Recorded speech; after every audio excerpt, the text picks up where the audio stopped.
ইন্নাল্লাহা ইউহিব্বুত তাওয়াবিন ওয়া ইউহিব্বুল মুতাতাহহিরিন। সুবহানাল্লাহ।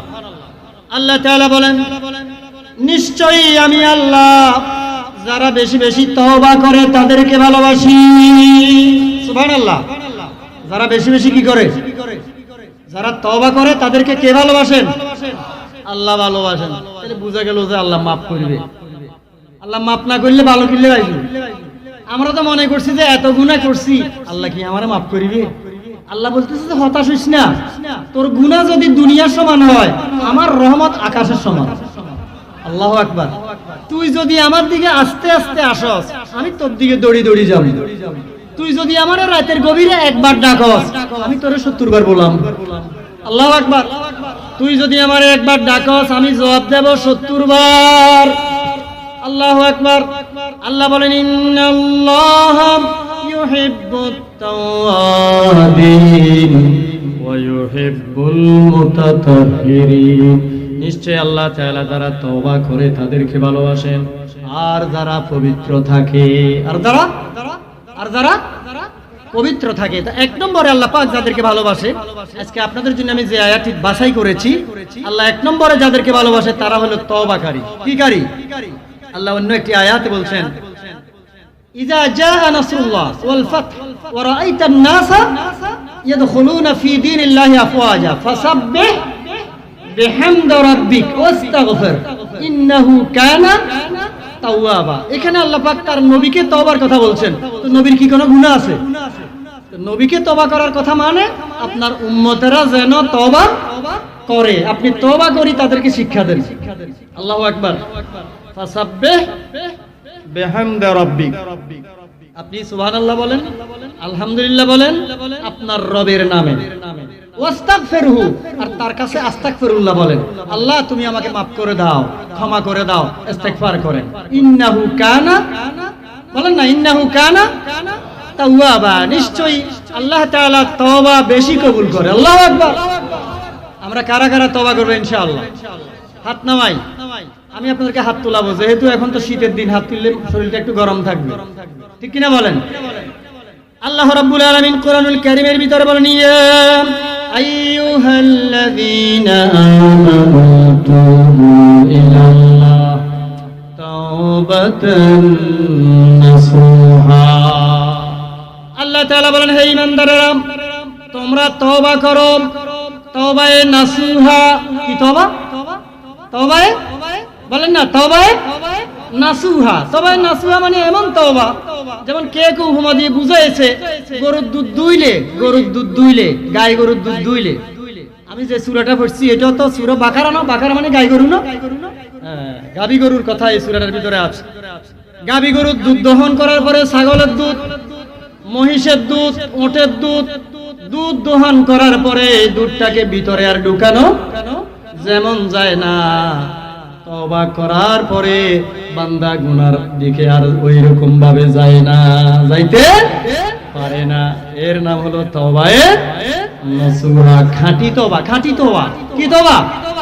খাঁটি তওবা। আমরা তো সবে বরাত আছে না, সবে কদর আছে না, জুমার দিন আছে না, ঈদের দিন আছে না, ওই দিন এক কইলাম মাপ লইলাম, আর মাঝখানে আকাম কুকাম যা আছে সব কি করমু। এরকম তওবাকারী আছে নাকি নাই?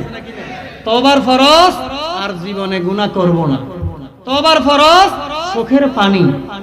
তওবার ফরজ আল্লাহর কাছে শর্মিন্দা হওয়া। সুবহানাল্লাহ বলেন না? তওবার ফরজ আল্লাহ তুই আর মাফ করি দাও, ঠিক কি না বলেন না? মনে প্রাণে এই বিষয়গুলো, ইস্তেকামত, নাদামত। নাদামত মানে লজ্জিত হওয়া, ইস্তেকামত মানে এখানে দাঁড়িয়েছি আর আমি ওই পথে আর যাব না, ওখানে দাঁড়িয়ে থাকা, তার নাম হলো ইস্তেকামত। সুবহানাল্লাহ বলেন না?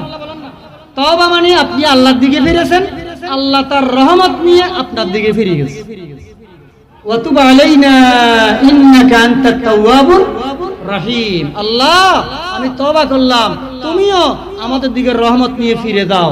তওবা মানে আল্লাহর দিকে ফিরে যাওয়া। কার দিকে?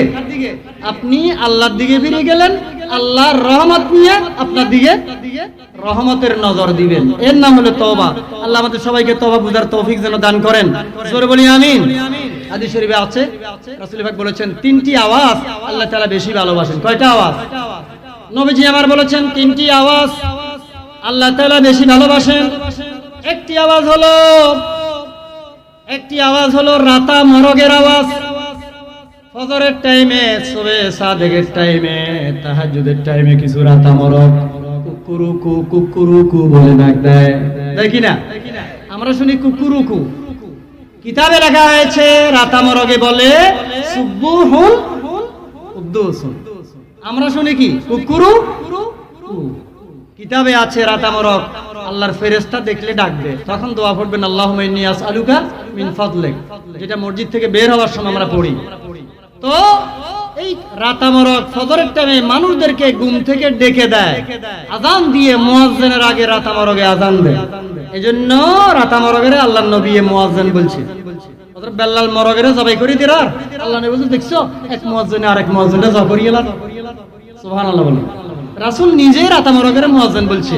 এই রাতা মরগের মুয়াজ্জিনের আওয়াজ, ফজরের টাইমে কুকুরুকু আওয়াজ আল্লাহর কাছে প্রিয় আওয়াজ, আল্লাহ বেশি ভালোবাসে। আর একটা আওয়াজ হলো কোরআন তেলাওয়াতের আওয়াজ। কিসের আওয়াজ?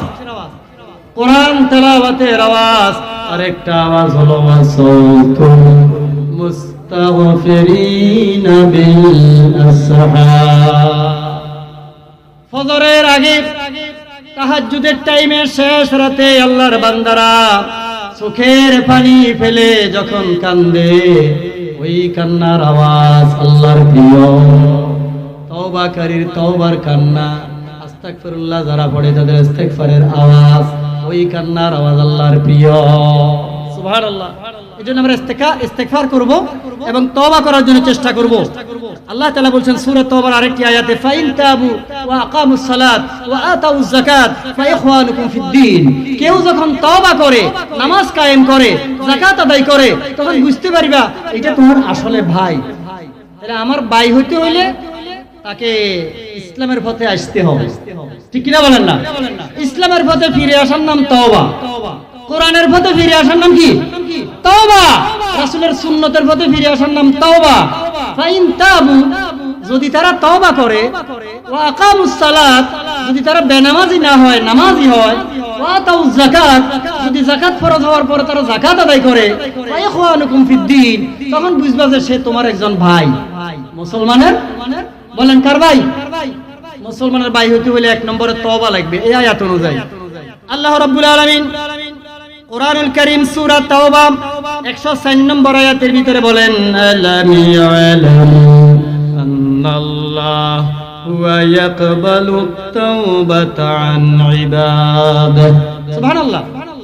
আল্লাহ তাআলা বলেন, তারা কি জানে না আল্লাহ রাব্বুল আলামিন আল্লাহর কোন বান্দা যখন তওবা করে আল্লাহ তওবা অবশ্যই কবুল করেন। এটা কি গুনাহগার লোকগুলি কি জানে না? তারা কি এটা জানে না আল্লাহ যে তওবা কবুল করে? সুবহানাল্লাহ বলেন না। আলাম ইয়ালামু, তারা কি জানে না আন্নাল্লাহ হুয়া ইয়াকবালুত তাওবা, আল্লাহ তো তিনি নিশ্চয় আল্লাহ তাআলা তওবা কবুল করে, আন ইবাদিহি, তার বান্দার তওবা আল্লাহ কবুল করে। সূরা তাওবা আয়াত নম্বর 104। আল্লাহু আকবার বলেন না। আল্লাহ রাসূল বলেন, কুল্লুকুম খাত্তাউন ওয়া খায়রুল খাত্তাইনা আত-তাওয়াবুন। তোমরা কেউ ফেরেশতা নয়, তোমাদের সবাই গুনাহগার। গুনাহগারের ভিতরে তারা ভালো যারা পড়ে ইস্তিগফার, হ্যাঁ, যারা ইস্তিগফার করে, যারা তওবা করে, তারা ভালো মানুষ। কিন্তু আসলে ভালো মানুষ বলতে কেউ, সুবহানাল্লাহ কোন না। আমরা তো যদি আতুম বালা আর কেউ না। আল্লাহর নবী কইছে কোন বেগুন খারাপ, কুল্লুকুম খাত্তাউন। কারণ আমরা কি কেউ ফেরেশতা? কথা কোন না। আমি যে ওয়াজ করতেছি, বড় বড় ওয়াজ করি, আমি কি ফেরেশতা? আপনারা কি ফেরেশতা? মোল্লা নাজিম সাহেব কি ফেরেশতা? কুল্লুকুম খাত্তাউন, তোমাদের সবাই অপরাধী। ওয়া খায়রুল খাত্তাইনা তাওয়াবুন, তোমাদের মধ্যে যারা তওবা করে, নিজেকে অপরাধী স্বীকার করে, তারা হলো ভালো মানুষ, কেননা তারা তওবা করে। জোরে বলি সুবহানাল্লাহ। একটি হাদিসে এসেছে রাসূল পাক প্রতিদিন কমপক্ষে 100 বার তওবা করতেন। কতবার? আল্লাহর নবী প্রতিদিন 100 বার তওবা করতেন। আরেকটি গুরুত্বপূর্ণ হাদিসে এসেছে, নবীজি বলেছেন, ইন্নাল্লাহা ইয়াকবালু তাওবাতাল আবদ মা লাম ইউগারগির। কথা কি বুঝছেন? মা লাম ইউগারগির, নিশ্চয়ই আল্লাহ তাআলা গরগর আওয়াজ হওয়ার আগ পর্যন্ত তওবা কবুল করে। আল্লাহু আকবার। তো গরগর আওয়াজ কোনতে করে? আল্লাহ। ওই টাইমেও যদি হোশ থাকে, হ্যাঁ, আমার তো কান বড় হয়ে গেলে, চোখ আন্ধ হয়ে গেলে, দুনিয়ার খবর না থাকলে তারপরে তওবা করে, ঠিক কিনা বলেন না? কারণ আমরা তো ওয়াজ করছি গেরগেরের আগ পর্যন্ত তওবা কবুল করে। তো গেরগেরের সময় যদি যেন উষ্ণ থাকে, তো কেমনে কবুল হবে? গেরগের করলে কি উষ্ণ থাকতে হইব তো, ঠিক কিনা বলেন না? নবীজি আমার বলেন, ইন্নাল্লাহা ইয়াকবালু তাওবাতাল আবদি মা লাম ইউগারগির, নিশ্চয় আল্লাহ তাআলা ততক্ষণ তওবা কবুল করে গেরগের আওয়াজ শুরু হওয়া পর্যন্ত তওবা কবুল করে। সুতরাং আমাদেরকে সব সময় কি করতে হবে? তওবা করতে হবে। নবীজি বলছেন আর কি হাদিসে, বুখারী শরীফের হাদিস, আমরা তো অনেকে বুখারীর কথা বলি, এখন কেউ কেউ তো ইমাম আবু হানিফার বিরুদ্ধে কয়। ইমাম আবু হানিফা রাহমাতুল্লাহি আলাইহির 114 বছর পরে ইমাম বুখারীর জন্ম। তুমি যে বুখারী বুখারী করো, তাহলে আমি তো বলতে পারি হানাফি হানাফি, ঠিক কিনা বলেন না? অনেকে ফেসবুকে ডালার কয় বুখারী মানি, ইমাম আবু হানিফার কথা জনৈক হানিফা, বেয়াদবি করবেন না। ইমাম আবু হানিফা ইমাম বুখারীর 114 বছর আগে জন্ম নিয়েছেন। তিনি যখন হাদিস সংকলন করেছেন, তখন ইমাম বুখারীর জন্ম হয় নাই। তখন তিনি হাদিস সংকলন করেছেন, তার হাদিস সংকলন তখন হয়েছে। এমন এমন হাদিস সংকলন করেছেন যেটা ইমাম বুখারী পারে নাই। সুবহানাল্লাহ বলেন না? ওই ইমাম আবু হানিফার মাযহাব হানাফি মাযহাব হিসেবে পৃথিবীতে প্রতিষ্ঠিত। আমাদের কিছু ভাই হানাফি মাযহাবের কিছু ভাইয়ের কিছু ভুল ত্রুটিকে তুলি ধরতে যাইয়া ইমাম আবু হানিফার বিরুদ্ধে টিটকারি করে, হানাফি মাযহাবের বিরুদ্ধে বেয়াদবি করে, ঠিক কিনা বলেন না? তিনি আল্লাহর নবী সাহাবী চোখে দেখেছেন। আমি কিতাবে দেখেছি ইমাম আবু হানিফা রাহমাতুল্লাহি আলাইহি, আল্লাহর নবী যে বলেছেন ওযু করার সময় গুনাহ কেমনে ঝরে। আল্লাহ রাসূল বলছে যে তোমরা যখন ওযু করো গুনাহ ঝরে, যখন নামাজ পড়ো সালাম ফিরাও গুনাহ শেষ হয়। আল্লাহু আকবার। ইমাম আবু হানিফা বললেন যে গুনাহ কেমনে ঝরে, এটা আমি চোখে দেখতাম। সুবহানাল্লাহ বলেন না? ইমাম আবু হানিফা কি জাতীয় বুজুর্গ লোক ছিলেন, কত উঁচু স্তরের ব্যক্তি ছিলেন। আল্লাহর নবী যে বলছে যে ওযু বানাবার সময় গুনাহ ঝরে, মুখ ধুলে মুখের গুনাহ, হাত ধুলে হাতের গুনাহ, পা ধুলে পায়ের গুনাহ কেমনে ঝরে, এটা তো আল্লাহর নবী বলছে ঝরে, ঠিক কিনা বলেন না? গুনাহ শেষ হয়, সালাম ফিরাইলে নামাজ পড়ি, জীবনের গুনাহ শেষ হয়। আল্লাহু আকবার। এটা কি নিয়ে সাহাদাতের ভিতরে হাদিসটি রয়েছে। এই আবনে বলতেছে গুনাহ কেমনে ঝরে আমি চোখে দেখতাম। সুবহানাল্লাহ। এই স্তরের মানুষকে আপনারা ফেসবুকের ভিতরে টিটকারি করেন, বুখারী বুখারী করেন। ওই বুখারী থেকে হাদিসটি পড়েছি, রাসূল পাক সাল্লাল্লাহু আলাইহি ওয়াসাল্লাম বলেছেন, আমি কারোকে ছোট করার জন্য বলি নাই, আমার উপরে কেউ রাগ করবেন না। আদব কায়দা থেকে বড় আর কিছু নাই। আপনি ফেসবুকে লিখতে পারেন, এজন্য কি ফেসবুকের ভিতরে গালাগালি করবেন? এক গ্রুপ আরেক গ্রুপকে গালাগালি করে, বার্মার মতো দেশে মারতে মারতে এতগুলি মুসলমানকে, হাজার হাজার নারীর ইজ্জত লুণ্ঠন করছে, এতগুলি মুসলমানকে বাংলাদেশে ঠেলে দিছে, ঠিক কিনা বলেন না? সারা দুনিয়ার 200 কোটি মুসলমান মাইর খাইতেছে, আর আমরা ওই সহিহ বুখারী, বুকে হাত, জোরে আমিন, আস্তে আমিন, বান্দারি, সুন্নি, ওহাবি, ঠেলা ঠেলি ঠেলা ঠেলি, কেউ স্টেজের ভিতরে নাচে, কেউ মানুষ মরে গেলে এখানে ডোল তবলা বাজার, মরণকালে ডোলবাসী বাজাইও দরবারি ভাই, মরণকালে ডোলবা।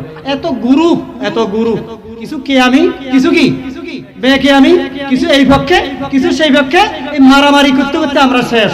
দলাদলি করার টাইম কি আছে নাকি? এই জন্য আমরা ঐক্যবদ্ধ থাকবো। কিছু কিছু সমস্যা যুগে যুগে কিছু মতভেদ ছিল কিনা, সুতরাং আমরা এক থাকবো। একজন দেখলাম কদিন আগে ফেসবুকের ভিতরে ইজ্জা টুবি ইজ্জা হারিয়ে এলাম, কয় যে টুবি যাতে ফাঁস করলি আছে ইজারা হারিয়ে এলাম, টেয়াই দিয়ে ফয়রদম টেয়া দিয়ে এলাম। একজন ওয়াইস, আল্লাহর নবীর একটা সুন্নত, মাথার লগে জিগা লাগি থাকবে এই যে টুপি, ঠিক কিনা বলেন না? টুপি দিছে তো, একটা টুপি তো সে দিছে। আপনি শিয়াদের সাথে তাকে তুলনা করলেন, আপনি তো ইসলামের 5টি খুঁটি আছে না, তো আপনি 5টি খুঁটির সাথে তুলনা করলেন না। 5 কলির ভিতরে 5 খুঁটিও হতে পারে, ঠিক কিনা বলেন না? অনেক কিছু হতে পারে। সুতরাং যে যেরকম ইচ্ছা টুপি দাও, এগুলি নিয়ে দ্বন্দ্ব করবো না। আবার আপনি 5 কলি টুপি দিয়ে যদি বলেন 5 কলি টুপি যারা দেয় এগুলো মুসলমান, আগুন মুসলমান হনো, এটা আরেক বেজাল না। সব জায়গায় আমাদের কিছু গোড়ামি আছে নাকি নাই? আল্লাহ আমাদেরকে এর থেকে বেরিয়ে আমরা সব মুসলমান যেন ঐক্যবদ্ধ হয়ে যেতে পারি। আল্লাহ সুবহানাহু ওয়া তাআলা তৌফিক দান করুক, জোরে বলি আমিন। قال رسول الله صلى الله عليه وسلم إني لأستغفر الله। আল্লাহ রাসূল বলেন, বুখারী শরীফের হাদিস, ইন্নী লাআস্তাগফিরুল্লাহ, ইন্নী লাআস্তাগফিরুল্লাহ ওয়া আতুবু ইলাইহি ফিল ইয়াউমি আকসারা মিন 70 মাররা, রাওয়াহুল বুখারী। আল্লাহর রাসূল বলেন, আমি নবী মুহাম্মদ সাল্লাল্লাহু আলাইহি ওয়াসাল্লামের কোনো গুনাহ না থাকলে কি হবে, আমি প্রতিদিন কমপক্ষে 70 বার তওবা করি। প্রতিদিন আল্লাহর নবী কয়বার তওবা করে বলেন না? আল্লাহর রাসূল প্রতিদিন 70 বার তওবা করে, তো আমাদের কি হবে? তাহলে বুঝা গেল তওবার গুরুত্ব আছে নাকি নাই? বেশি তওবা করা দরকার যুবকদের, বেশি তওবা দরকার কার বলেন না? কাদের? যুবকদের। একটি গুরুত্বপূর্ণ হাদিসে রাসূলুল্লাহ বলেছেন, ওয়াশাবু বিলা তাওবাতিন কাল বাইতি বিলা সাহ। নবীজি আমার বলেছেন, যেই যুবক যৌবনকালকে নষ্ট করে দিয়েছে, যৌবনকালে তওবা করে নাই, সে হলো ওই বিল্ডিং এর মতো যেই বিল্ডিং এর ভিতরে ছাদ নাই। বিল্ডিং এ কি নাই? বিল্ডিং এ ছাদ নাই। জোয়ানকালে তওবা না করা মানে বিল্ডিং এর কি না দেওয়া, ছাদ না দেওয়া। যৌবনকে বলা হয়েছে পাগলা ঘোড়া। পাগলা ঘোড়া কি করে? কথা কয় না। পাগলা ঘোড়া কি করে? বাংলাদেশে পাগলা ঘোড়ার সংখ্যা কি কমছে না বাড়ছে বলেন না? পাগলা ঘোড়া গাড়ির স্কুলের সামনে, কলেজের সামনে মেয়েরা যেখান দিয়ে হাঁটে সেখানে এরকম কিছু পাগলা ঘোড়া। আমরা এদের নাম দিছি, নবীজি বলছে পাগলা ঘোড়া, আমরা নাম দিছি বখাটে। আমরা কি নাম দিছি? বাংলাদেশে কি বখাটে বা পাগলা ঘোড়া বাড়ছে না কমছে? কারণ আমরা শরীয়ত থেকে, দিন থেকে, ইসলাম থেকে আমরা দূরে সরে যাচ্ছি, এজন্য পাগলা ঘোড়ার সংখ্যা বেড়ে গেছে। আল্লাহ আমাদেরকে তওবা করার তৌফিক দান করো, জোরে বলি আমিন। আরো জোরে বলি আমিন। আল্লাহ রাসূল আরো বলেছেন, ওয়াল ফাকিরু বিলা সাবরিন কাল বাহরি বিলা মা। যেই গরিব মানুষ ধৈর্য নাই, সে হলো এই সাগরের মতো, যেই সাগরের ভিতরে পানি নাই। ওয়াল আলিমু বিলা আমাল। যেই আলেমের কাছে আমল নাই, আলেমের কাছে কি নাই? যেই আলেমের কাছে আমল নাই, কাশাজারে বিলা সামারিন। ওই গাছের মতো যেই গাছের ভিতরে ফল ধরে না। ওই ধনী, যেই ধনী দান করে না, সে হলো ওই মেঘের মতো, যেই মেঘের ভিতরে বৃষ্টি হয় না। মেঘ আছে, কি হয় না? বৃষ্টি হয় না। ধনী, বহু ধনী মানুষ আছে, তারা দান করে না। রাসূল সাল্লাল্লাহু আলাইহি ওয়াসাল্লাম বলেছেন, ওয়াল মালিকু বিলা আদলিন কাল গানামে বিলা রাইন। কিছু রাষ্ট্রীয় দায়িত্বশীল রয়েছেন, ইনসাফ যদি কায়েম না করে, তারা হলো রাখালহীন ছাগলের মতো। আল্লাহু আকবার। এই হাদিসটির ভিতরে একটি গুরুত্বপূর্ণ কথা বলা হয়েছে তওবা নিয়ে। তাহলে আল্লাহ তাআলা কাদেরকে ভালোবাসেন? এক নম্বরে যারা কি করে? তওবা করে। আল্লাহ সুবহানাহু ওয়া তাআলা আমাদের সবাইকে তওবা করার জন্য যেন তৌফিক দান করেন, জোরে বলি আমিন। আরো জোরে বলি আমিন। একদিন এমন একটা সময় আসবে যেদিন সূর্য পশ্চিম দিকে উদিত হবে। কোন দিকে বলেন না? সূর্য পশ্চিম দিকে উদিত হবে, সেদিন আর তওবা কবুল হবে না। মানুষেরা বলবে, হায় হায়, সূর্য তো পশ্চিম দিকে উঠতেছে, আমাদের কি হবে? এখন তো তওবা করলে তওবা আর কবুল হবে না। আপনারা কি সূর্য পশ্চিম দিকে উঠবেন না বই থাকবেন নাকি? এখন থেকে কি করতে হবে বলেন না? কি করতে হবে? তওবা করতে হবে। রাসূল পাক বলেছেন, ছেলে মেয়ে বিয়ের উপযুক্ত হলে তাড়াতাড়ি কি করো? দিয়ে দাও। মানুষ মারা গেলে তাড়াতাড়ি কি করো? তাড়াতাড়ি দাফন করো। মেহমান আসলে কি করো? তাড়াতাড়ি মেহমানদারি করো, খরচ করলে তাড়াতাড়ি খরচ পরিশোধ করো, আর গুনাহ করলে তওবা কি বলেন না, তওবা তাড়াতাড়ি করো। আল্লাহু আকবার। এজন্য আল্লাহ তাআলা বলছেন ইন্নাল্লাহা ইউহিব্বুত তাওয়াবিন ওয়া ইউহিব্বুল মুতাতাহহিরিন। আল্লাহ সুবহানাহু ওয়া তাআলা যারা তওবা করে আল্লাহ পাক তাদেরকে ভালোবাসে, আর যারা পবিত্রতা অবলম্বন করে তাদেরকে আল্লাহ সুবহানাহু ওয়া তাআলা ভালোবাসে।